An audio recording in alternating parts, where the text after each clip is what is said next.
Everybody wants to be a part of the culture. Until it's time to be diverse, equitable, and inclusive. So we're having the uncomfortable conversations needed to spark the change. Right here, right now.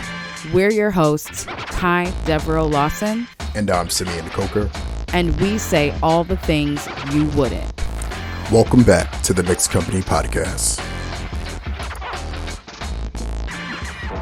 All right, welcome back to another episode of Mixed Company Podcast. Simeon, how you doing? I'm good. We've been really consistent to being up this year with recording. We've been so consistent. I feel like we've breezed past like a level of burnout that we were chronically suffering with, and now this is just the new norm, right? I would say that, yeah, we've been struggling to record since the pandemic.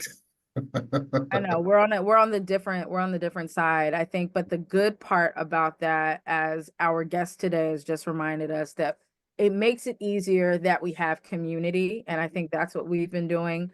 So we're excited to really just kind of tap into a really strong conversation about what it looks to be an intentional leader in 2024 post-pandemic, with one of our favorite people, one of the first people to really accept, acknowledge, and give platform to Mixed Company as a podcast, as a platform, as some folks who had some things to get off their chest. So we welcome Lisen Stromberg to the table. Lisen, how are you? I am honored to be here, and I have to share with you, I had this, as you were talking, I was remembering the first time I heard your podcast. I was on a plane and I downloaded it, and I thought, this is amazing. I was literally like shaking, going, these people are incredible. I have to get to know them. And I think, did I just blindly reach out to you? Like, I don't remember how that all transpired or whatever, but I just think, thank you, whoever's in charge, for bringing us together. I will literally retell the story, but that's funny because I'm like, you're being nice. It's probably like, who the fuck are these people? Who the fuck do they think they are? oh no, like, go, say it. Tell us, preach, we need it. Oh my gosh. Well, this is the story, and then I'll get into who you are, and then we'll break for a quick dope shit ain't shit. So Lisa, I know that you are paying attention to all things happening in corporate America, in the creative industries across the board. So if you have anything you want to share that's like really good and really like capturing your attention, we want you to share. Or if there's something that you're like, this is not worth shit, then we want to talk about it too. Can I do both? Teacher, can I do both? You can always do both with us. But this is how we met. And so and it's we had Kat Gordon at the start of last season, yeah. And to start with you this year, as well as one of our first few episodes, it means a lot. And really, when we started the podcast, Mixed Company Podcast, we were just three young people in the industry. Shout out to Karina, one of our first co-hosts. We just had a lot to say. The industry was in a situation very similar to where it is today. Tons of layoffs, people who are not necessarily valued within the industry were constantly being tossed to the side. And the conversations about whether or not having and maintaining inclusive environments was just top of mind. Like it was very blatant, but under, discusses like, oh, we can't teach people taste and we can't teach people this. But meanwhile, we're contributing to the biggest part of the culture of this industry.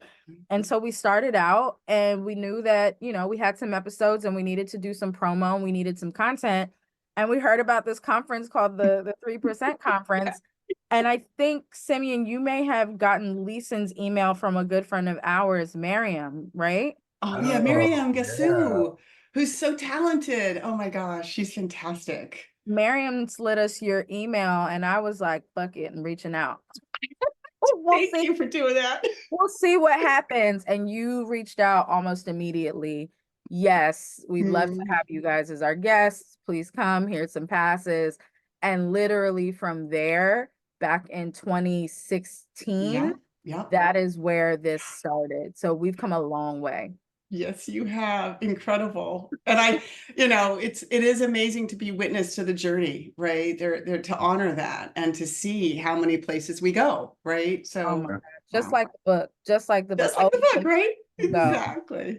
And you've had an extremely amazing journey as well. And I think Yeah. that's the beautiful part to see on this side of creating community and engaging with people across the industry. Like we get to see the leaders that we were looking up to before. How do our leaders grow? Because you don't stop growing. How do the people that give us platform create other platforms where we can share platform? And so you've done a lot, and especially in the last 12 months coming presenting your book as the author of Intentional Power, the 6 essential leadership skills for triple bottom line impact. Who doesn't want triple bottom line impact? Can somebody talk to my bank and to this economy about my personal triple bottom line impact? Yeah, Because yeah, for me, exactly. it's Right? important. Yeah, it is.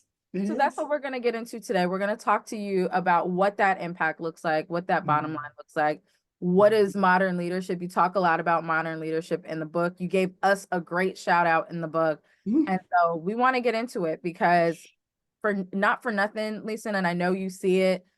We just saw, recent layoffs right after Super Bowl Sunday. We're seeing constant shifts in leadership and restructuring and change management across the industry.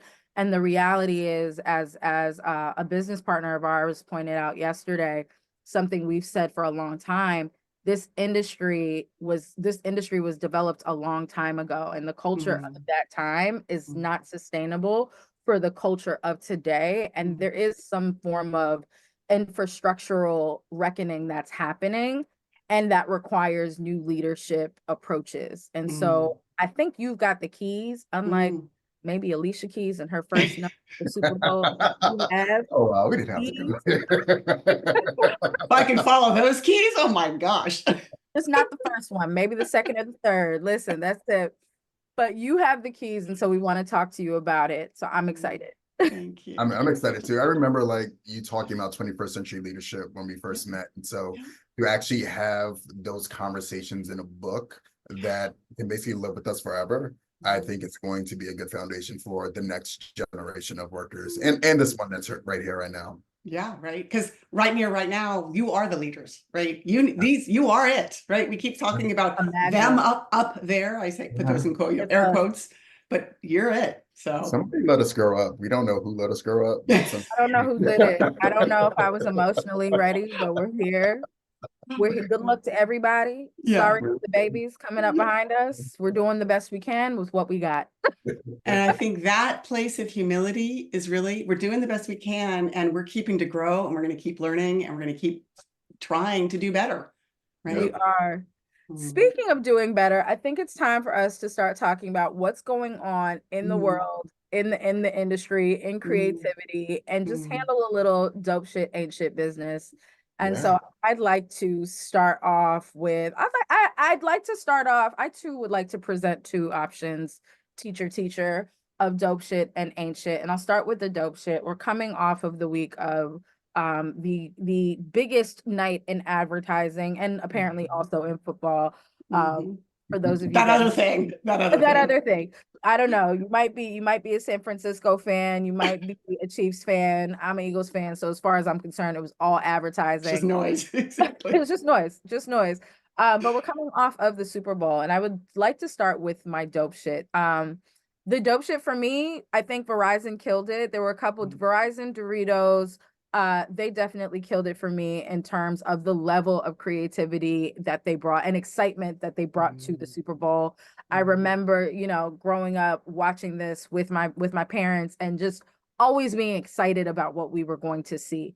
Always being excited about the plot lines and kind of how the commercials and the spots at the time were almost, they were like blockbuster movies, if you will. And so both the Verizon and Beyonce break the internet, break the network conversation, as well as Doritos and their Dinamita or Dynamite spot where they kind of leaned into that Latino audience, but also really brought the creativity, really brought the celebrity, and really utilized the nuance behind that multi-generational household without being corny about it. And so I loved those. I know Doritos kind of came out a couple weeks early, so they've been teasing and dropping. that was really dope. Verizon, they just told us they were going to have a big star, and baby, did they? Mhm. They, the biggest of the big, in collaboration with her music drop with Parkwood Entertainment, and I thought that was fantastic how that worked together. A special shout out to DoorDash, who had me really trying my best to Mhm. figure out what this code was before I gave up. And to be fair, DoorDash codes are long and difficult and complex as they are. So to add in an entire like soliloquy for me to put into that box was, you had me at try, and that's all I could give you. So I was really impressed with those spots. They gave me the excitement I think that we deserve as consumers watching the Super Bowl. My ain't shit is the rest of y'all. I have never felt I was so bored with so many of the spots, and I think this is an extension off of what we've seen the last 2 years, where there's a lot of reliance on celebrity to bring the Mhm. excitement to creativity, and kind of forgetting that there is a navigation within culture that is required to make sure you understand what makes people tick. And I didn't get that. What I got was formula. What I got was dress up. What I got was take what we give you. And for $7 million, and let's be clear, for $7 million a spot, Mm. give us what you gave and to not be mentioned, and then turn around and have to have your agencies lay off Mm. hundreds of people Mm. because from a business perspective, you don't have enough to sustain them, is awful. Mm. It is condescending, and it's unacceptable, It's bad and management. it's bad management. Yeah. And so, I want everybody to know I was counting everybody's pockets every time I saw Mhm. a commercial come on, because Mm. that's $7 million just in media.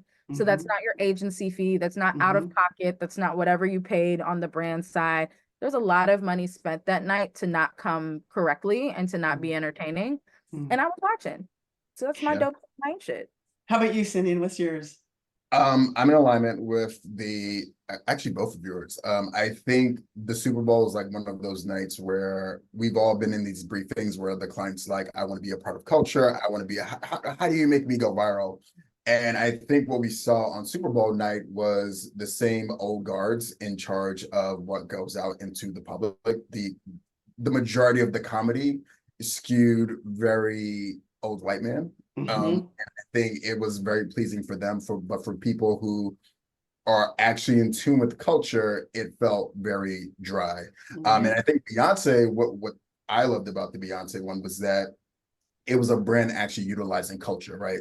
Music is an artifact in culture. They knew that if obviously it's Beyonce, but they knew that if they were able to be a part of this big drop, then we will forever associate Verizon with Beyonce.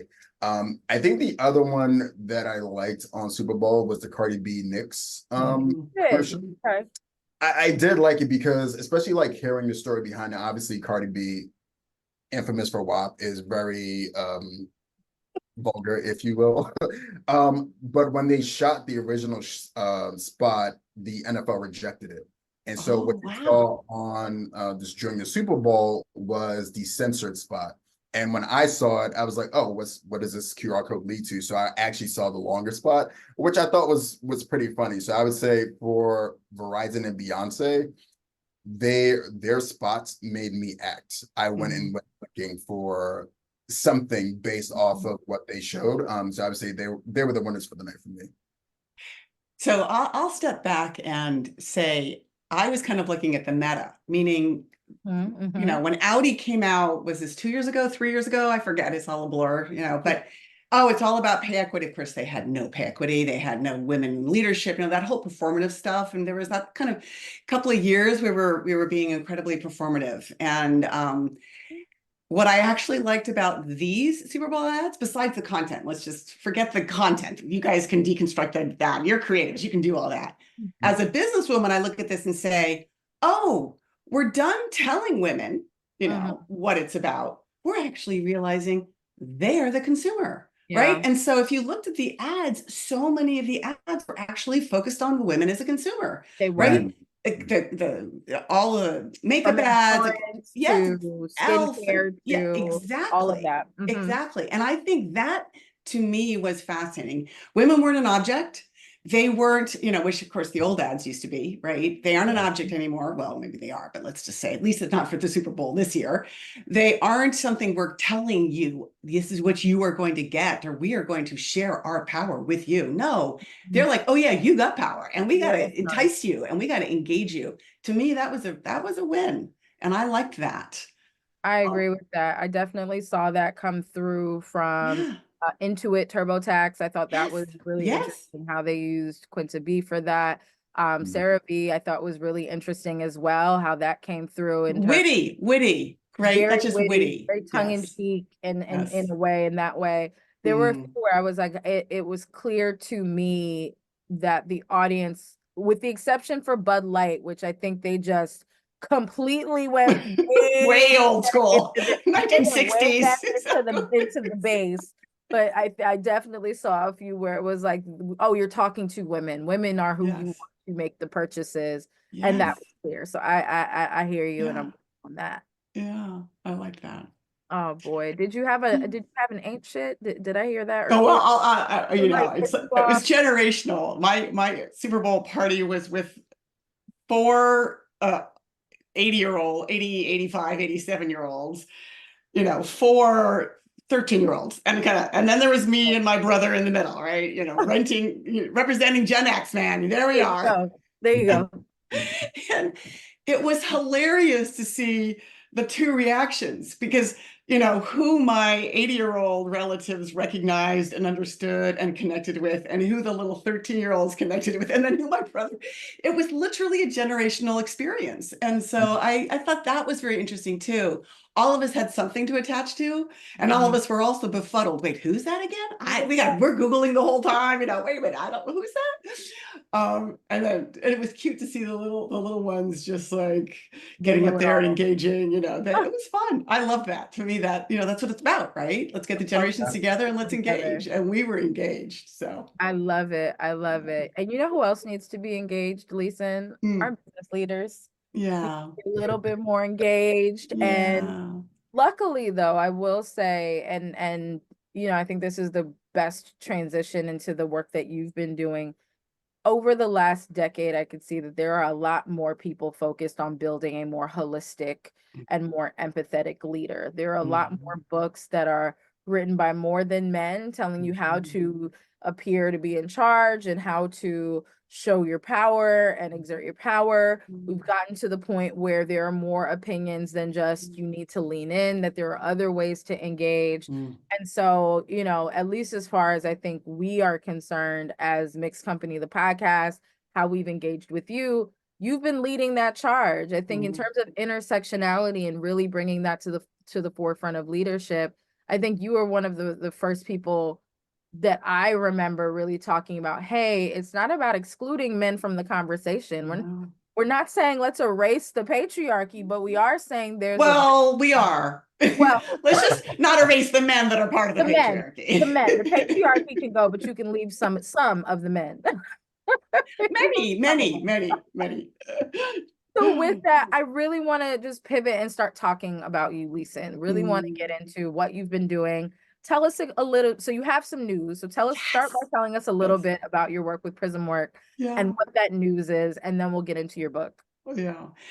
Thank you. So it's so funny. When I left 3%, the work that I truly loved doing was working with companies, agencies, or even some of the brands to help them really understand how could they align their culture, their leadership, make it sort of a 360 experience. Your marketing may be great. Oh, that's amazing. But how are you showing up internally? How are you showing up for the people, right? The other stakeholders, right? Not just your investors, but and the consumers you're trying to buy into your brand. For me, that was so important. And I just was passionate about it. And I was lucky enough to partner with a number of people who agreed with me on that one. They too felt that. And so we founded Prism Work and sort of started it in 2020, but really officially became a company incorporated in January of 2021. And watching that journey of being a CEO of a startup, we were not funded. It was sort of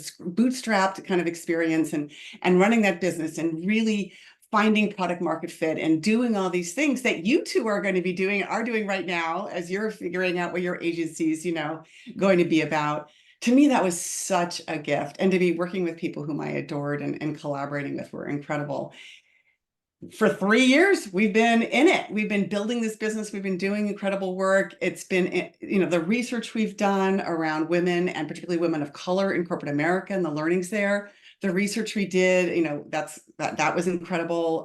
How Her Redefined, if you're looking for it.com. The work we did around men in corporate America and how men are facing inclusion and what are their roles and how do they see their own power. We did that with the support of the Kellogg Foundation. That was really foundational. The summit that we had for men called Reset last winter.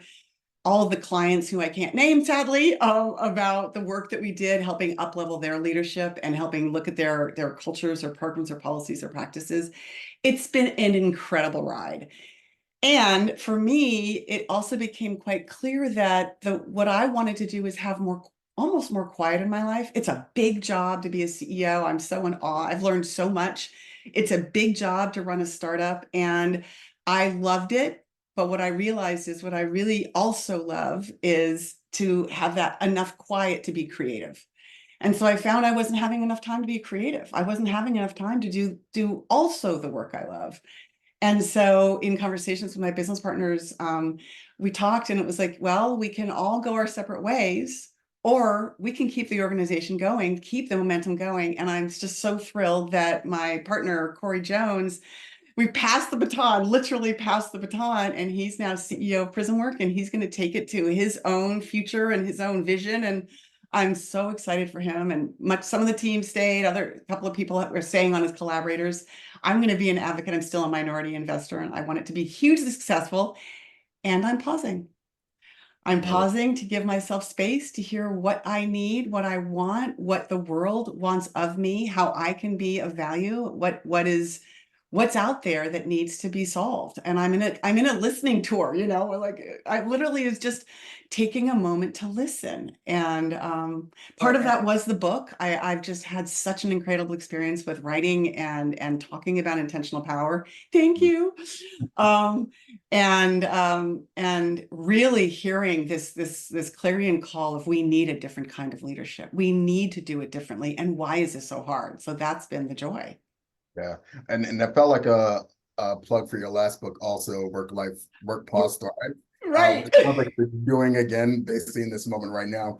I think one of the things that's interesting to me about the book is you start talking about the modern leader. And to quote one of the things it said, inspire free people, societies, and cultures to move courageously toward mutually beneficial positions where all can thrive and be responsible. When we hear a lot of modern leaders talking, this is the way that they talk about their roles, right? Like coming out of the 2020 racial uprising, coming out of, my mind just went blank, but the Time's Up movement. Yeah. There were a lot of leaders that started to shift how they spoke publicly about how they lead.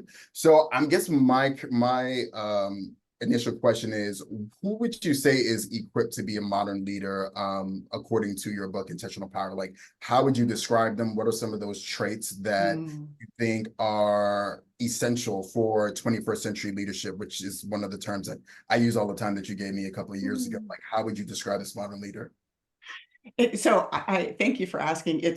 I'm in the midst. I teach a class at Stanford on modern leadership, and it's so cool. It's it's not large. We try and limit it to about 35, and they're global mid-career leaders. Literally, we have wonderful Anne calling in from Nairobi and Jorge calling in from Buenos Aires. I mean, it's literally, and they meet. Poor Anne's getting up at literally, I think it's 4 a.m. for her. I don't know. But anyways, point being, they're all coming together, and we're trying to understand, what does leadership look like? And what I love about teaching that class, and just teaching in general with leaders, is we're all learning together, right? So let me start there. It's all evolving. That said, the research that we had done that is sort of started with the class, and the research we've done, we interviewed literally hundreds of leaders around the globe, surveyed thousands more to understand what are those core sort of competencies, those core traits of a modern leader. And it became very clear that there were 6, and that's kind of the subtitle of the book, right? The 6 essential leadership skills. And those core skills are humility, right? Servant leadership. How do I show up with humility, and humanity is my focus. Empathy, which is so complex, right? How do I not burn myself out and yet still show up to support you? Accountability, not just to my career, but to the world at large, to my team, to the world at large, to something bigger than just me, right? So it's about we, not me. Resiliency, how do I do it again and again? We were talking about chaos is the new normal, right? That was what you said, Kai, earlier. It's like, that's true, right? Transparency, how do I show up so that you can trust me and that you know that it's not performative? And even I might not have all the answers and I'm learning and I'm going to screw up. How do you support me so that I can make those mistakes and become a better leader together, right? How do we do that? And then obviously foundational to all of this is inclusivity. You cannot be a leader in today's world without understanding that inclusivity has to be foundational to what you do. So those core elements, those core, we call them power skills. Some people call them soft skills, right? Now, right? Soft skills are hard, right? Hard skills, learning the technical, learning how to code AI, chat GPT. That's a hard skill. You can learn that. The power skill, the soft skills, those are hard. And so for us, learning those and figuring out how you operate each and every day with those as your North Star, to me is the work we need to do. Yeah. For sure. Reframing soft skills as power skills feels That's like my favorite. the way to move forward. Because as you were listing all of these traits, the thing that stood out to me was these are traits that you kind of need to have in your personal life if you don't want to be an asshole. And so I think that there's How to be maybe it should be not to how to be a leader, how to be a human. That's yeah, true. like That's the TED Talk. yeah, how to be Humanity. I think when people are thinking about leadership, and I think one of the pitfalls of corporate America is that in order to move up, you have to become a leader.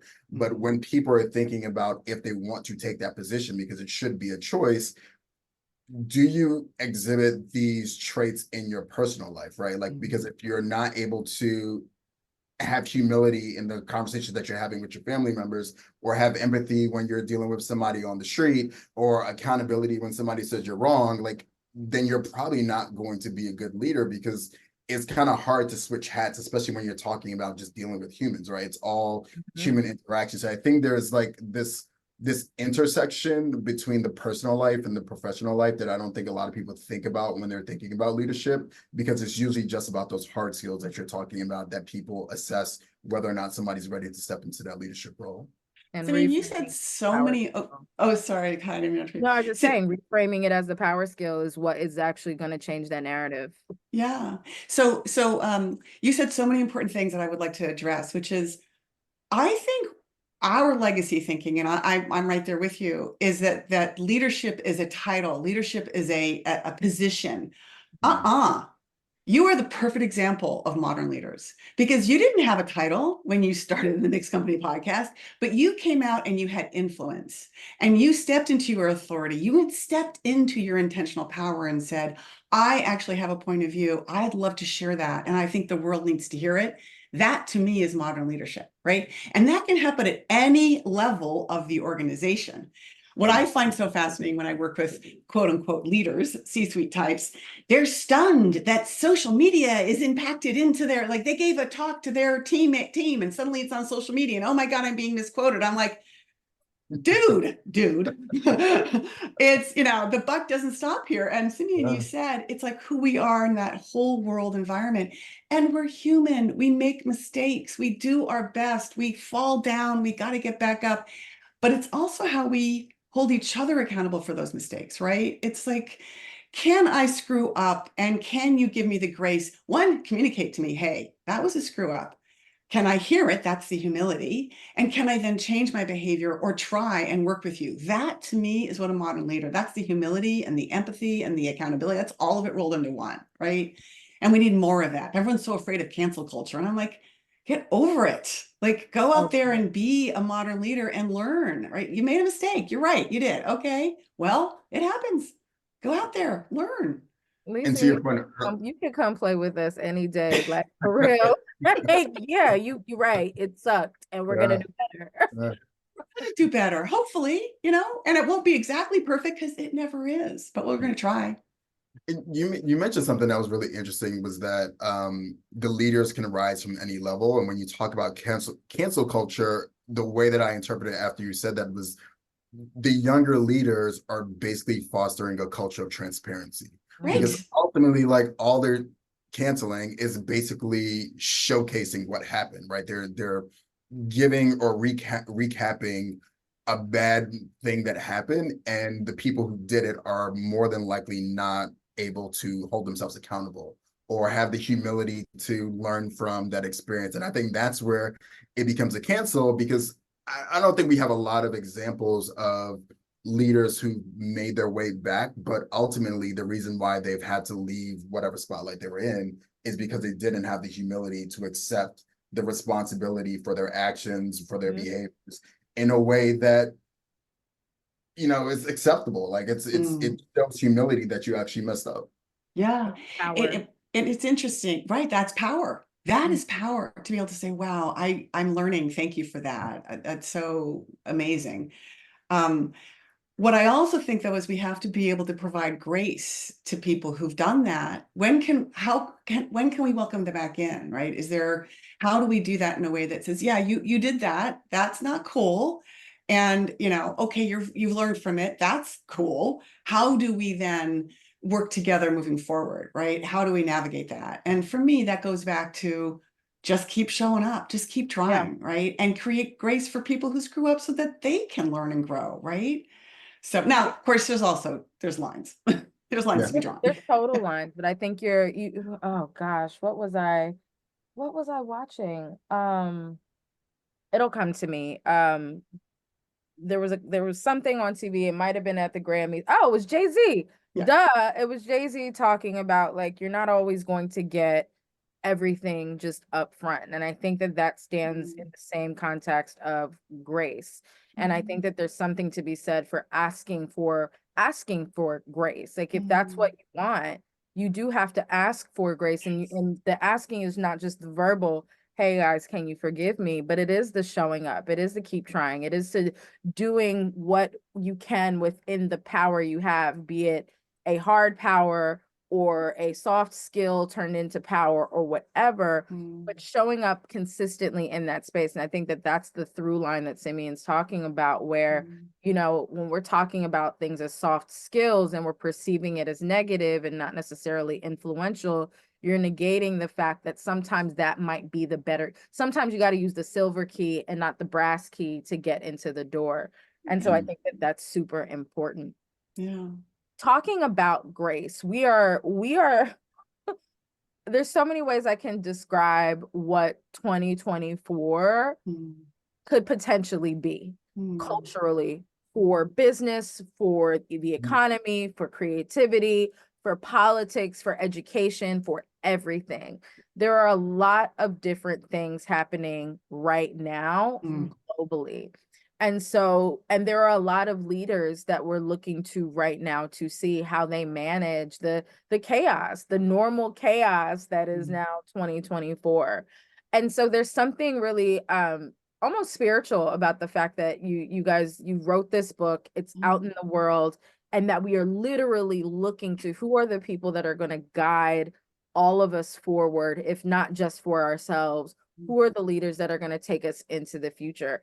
And so I want to get a sense from you, what made this the right time to write and launch this type of book? I guess all day long, but I wasn't in the room. I wasn't in the Google Doc when you guys were writing. So I want to get a sense of, like, what made you guys say that this is what we need to talk about and this is the right moment for it? Oh, that's such a great question. And here, I'm going to get a little wonky here. So sorry, this is the professor in me, right? Let's go. The macro trends, right? What's happening? Everyone kept saying, oh my God, COVID disrupted everything. We got to get back to the way things were, right? All of that, right? we're not going back, people, right? There's just no going back. There's only going forward. There's the here and now and going forward. So I started saying, well, what are we going to go back to? What's happening, right? And then this is where the wonky part gets in. I started going down an economic circle and started saying, oh, wait a minute.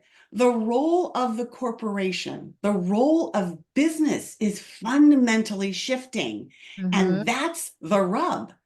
We used to, thank you, Milton Friedman, Nobel Prize winning economist, 1970, came out and said the number one role of corporate America is profit.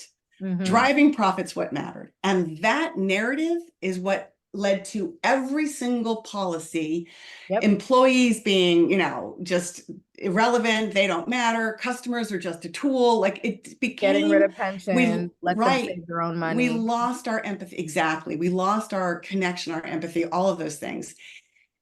And that's how business has been run. I went to an MBA school. I got my MBA, and I'm telling you, that's what I learned. It's all about greed, greed, greed. Like, thank you, right? Not anymore. The truth of the matter is, and the research shows us again and again, right? It's how we show up with our higher purpose. And, we talk about corporate purpose, blah, blah, blah. I'm literally talking about triple bottom line impact. We don't have time to say we can't focus on our employees because, we just have to get them to get to work. The only way to get them to work is to have empathy around them. The employee experience should be number one in your priority. The customer experience, and that means making sure that they really feel deeply connected to you. It's so obvious, hard to do if you're just thinking about profits. If we shift to a stakeholder, i.e., we're elevating the other things besides just profits, just shareholder value, and shift those things and say those also drive value for us. And the role of the corporation isn't just shareholder value, but it's actually stakeholder value. Suddenly, the planet, the people we interact with, and profits, the 3 Ps, become vitally important. That is my lecture for the day. That to me was the fundamental shift, and leaders are caught, right? Leaders, and in the traditional sense, who've been trained, leaders my age who've been trained that this is the way we lead, this is what matters, they're caught in this blind side, right? And so they're like, wait a minute, there's these shifting forces, how do I navigate it? And they're looking for blame because it's scary and it's chaotic. And my answer is, you're right, it's scary and chaotic. You need to learn how to be a different kind of leader. It's so interesting. I remember I started my career in the industry as a project manager, and I remember the sentiment, and I imagine it's still like this for a lot of people in a lot of places, but as the project manager, apparently I was supposed to have the least amount of power, but I also had the most knowledge of the project. And what is power? And what is power, right? And one of the things that I noticed was exactly what you're talking about, and it's this using business and profit as a way to motivate your people to get you more business and profit wasn't working. And so the minute that I started to lean into just the acknowledging that people were people and they had other things to do, and to dealing with them on a human basis, and like making sure that their needs are met. Have you been fed today? Have you been around the people you loved today? Did anybody give you fresh air today? Like those little things ended up increasing productivity on all of the projects. And for me, like taking that into the inclusion work, taking that into the operations work when I was doing that at a media agency, and just really understanding like how to get people to move in the way you need them to move to make more money, I am more likely able to get you to stay up and work until 2 a.m. on a project if you and I have a better rapport and you believe that I am not lying to you, that I actually care about you, that I too find myself in this predicament where I don't want to be up this late, but that I want to make sure that you get what you need so that the business gets what they need so that we can all be home by 5 o'clock the next day. That found me in a space where I was able to navigate through more projects. And I know that there were a lot of people that I worked with that didn't understand that. It would frustrate them. There was one person I worked with, she was a UX designer, and she was like, Kai, I go to yoga at 6 o'clock and I'm not going to yoga. And I was like, okay, if you go to yoga, can you come back? Yes. So 6 o'clock she goes and everybody's freaking out. She can't leave. She can't leave. And I'm like, everybody take half a chill pill or whatever Right. pill you're on, really. Right. She's coming back and the work will get done faster because she'll be in a better mood. And lo and behold, we were out before midnight. And so I think about those experiences often when I think about leadership, and I think about all of these companies and leaders who are trying to force people back into the office and trying to go back to the way things were before 2020, and just realizing there is going to be a slowdown in productivity just by the sheer focus on trying to get back to something that was never real to begin with. Well, it never worked for most of us. It never worked. Right.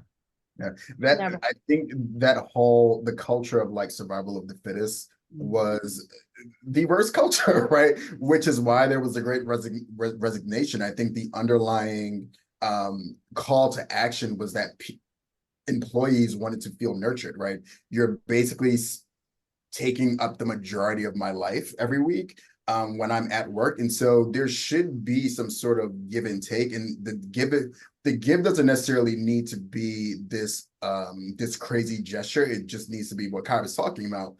Go to yoga at 6 and come back when you're done, which makes me think of the Paramount layoffs in the last couple of days, where the CEO, his quote was, your talents have helped us advance our mission. And then everyone was laid off.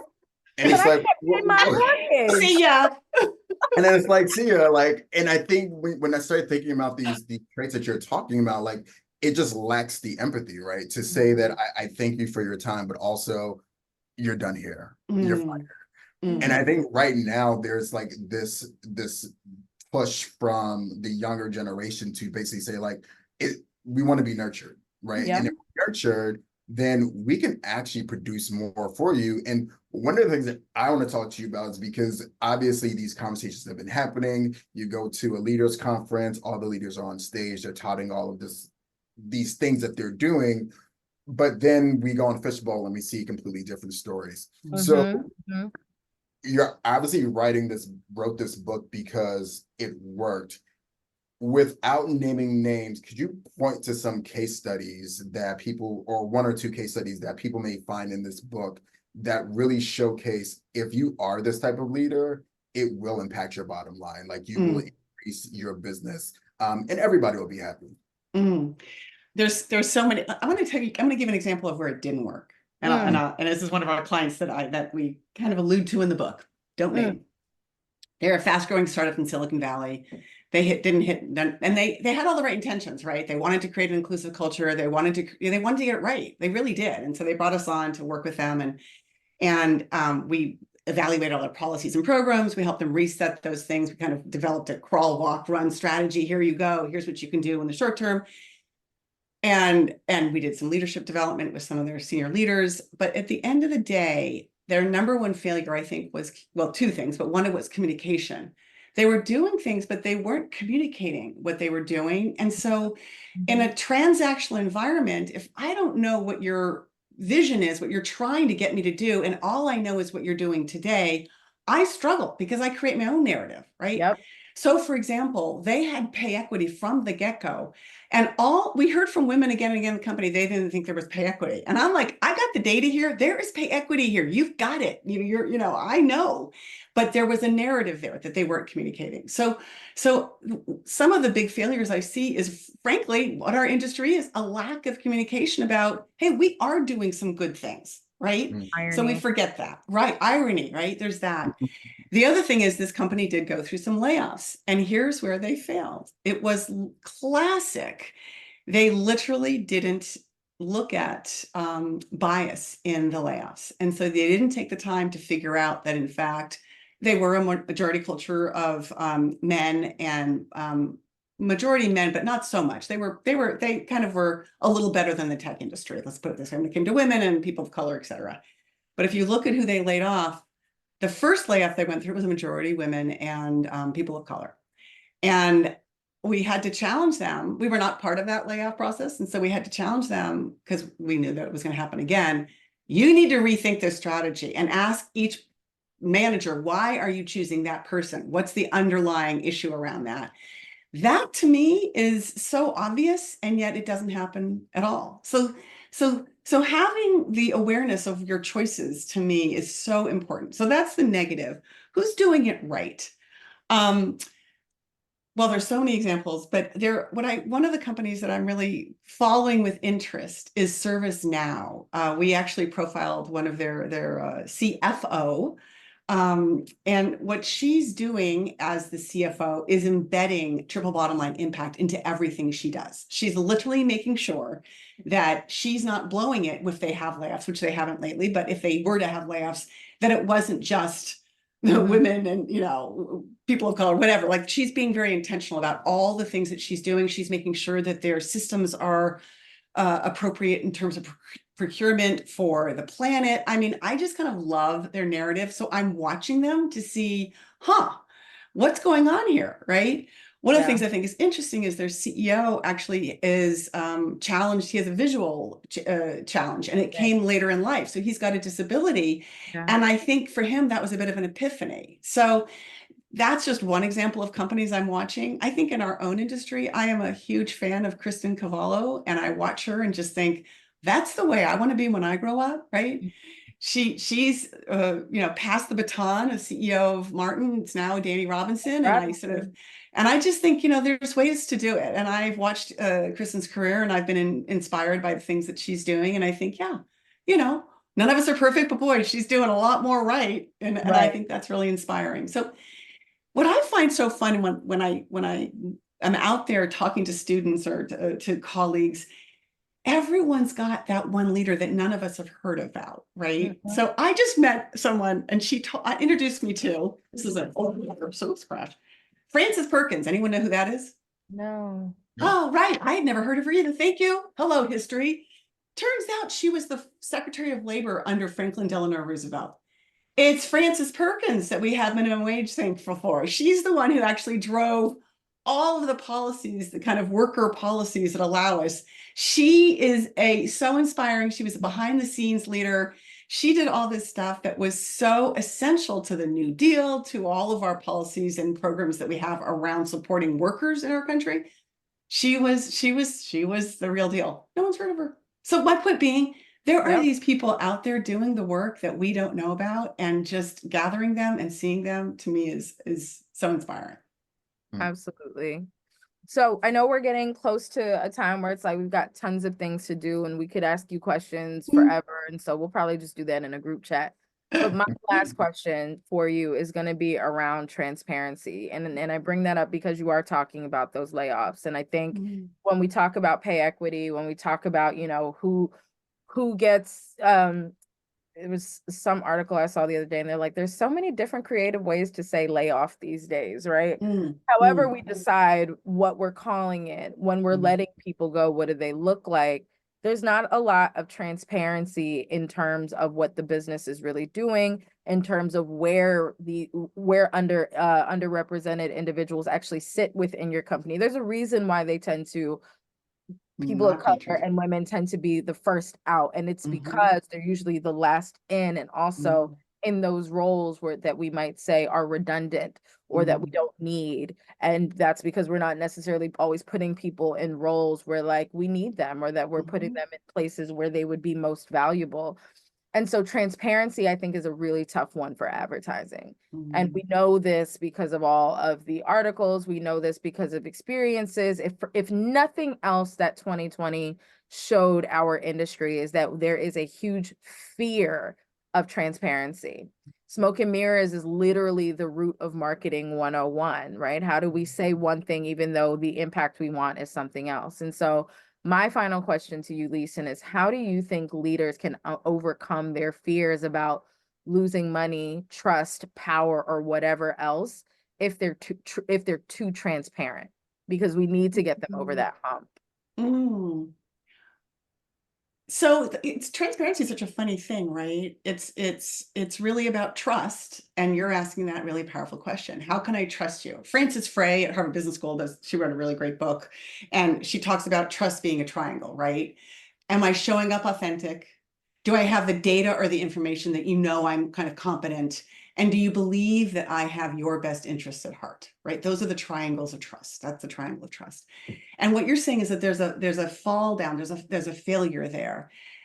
I think, let's see, how do I answer this? One, I think that there are so many ways that leaders could be transparent, and they are starting to see this. We're starting to see them say, here's our, in the tech industry, right? We've been doing work in the tech industry. Here's our data. We're willing to show up our data. We're willing to say, here's the data of our diversity or whatever it looks like, right? They're doing that.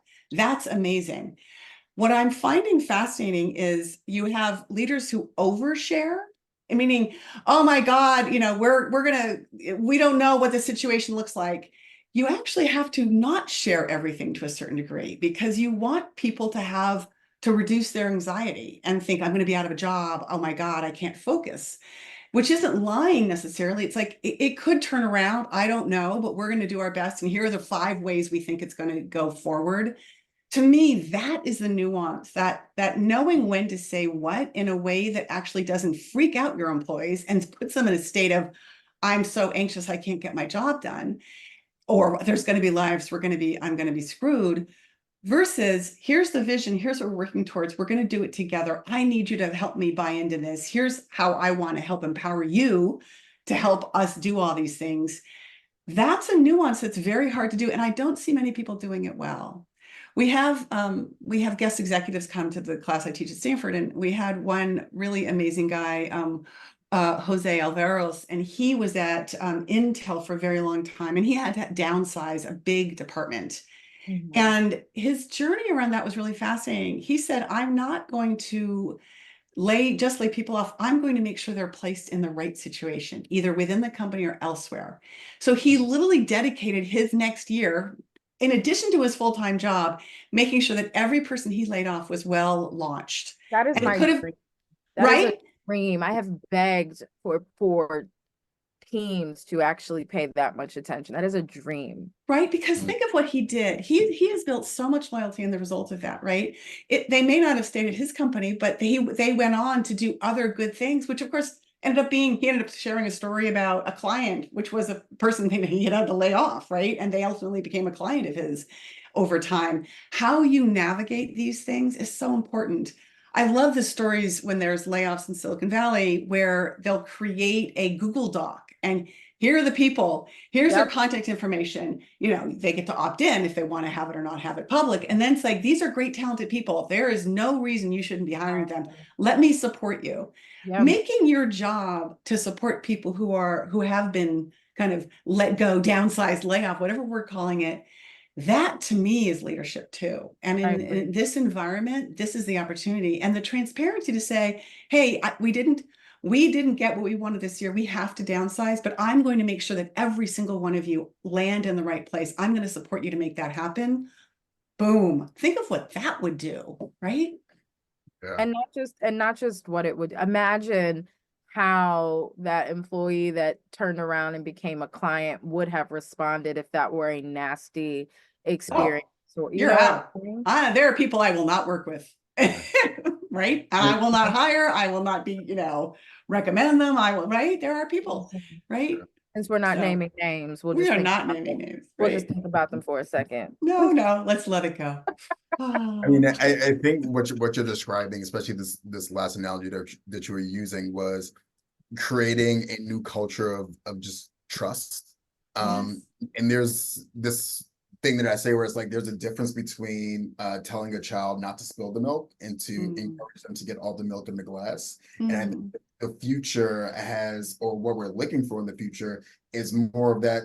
Hey, let's get all the milk in the glass, because then people show up, they're less anxious, as you said, and they're probably a little bit more encouraged to do their job and probably go a little bit beyond. But then also in the example of, if I run into you down the road, this could be the difference between me saying, actually, I don't want to take that meeting at all, versus let's do business with this person because I know that they're a good leader, if you will.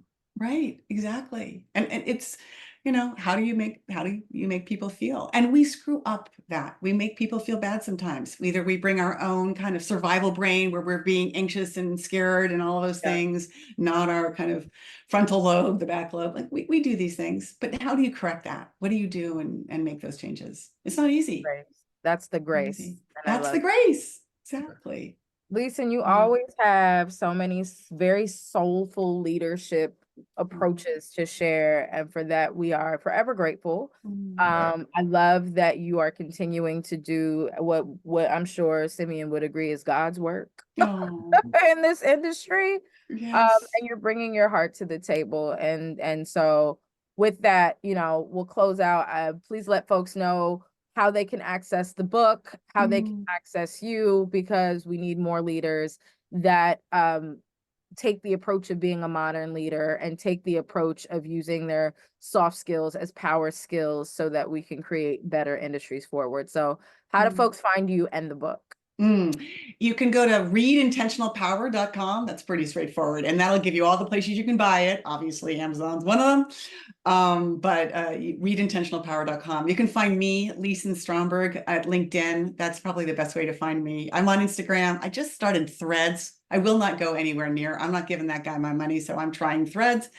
Another guy I'm not sure I want to give my money to, but we'll see how that goes. Maybe we need to send them your book. Exactly. People who need to read that book. Just a couple. There are people I'm not going to waste my time with either. It's like, Heard you. And right? you know what? Lisa said, I said what I said.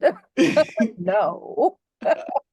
Well, Lisa, But I thank you. I just love spending my time with you too. You guys are so inspiring.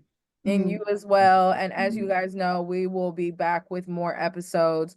Don't forget that we also have our partnership with the Advertising Club of New York. So you can catch us with Advertising Club of New York Presents Mixed Company, where we are focusing on all things advertising industry and New York. Shout out to Madison Avenue.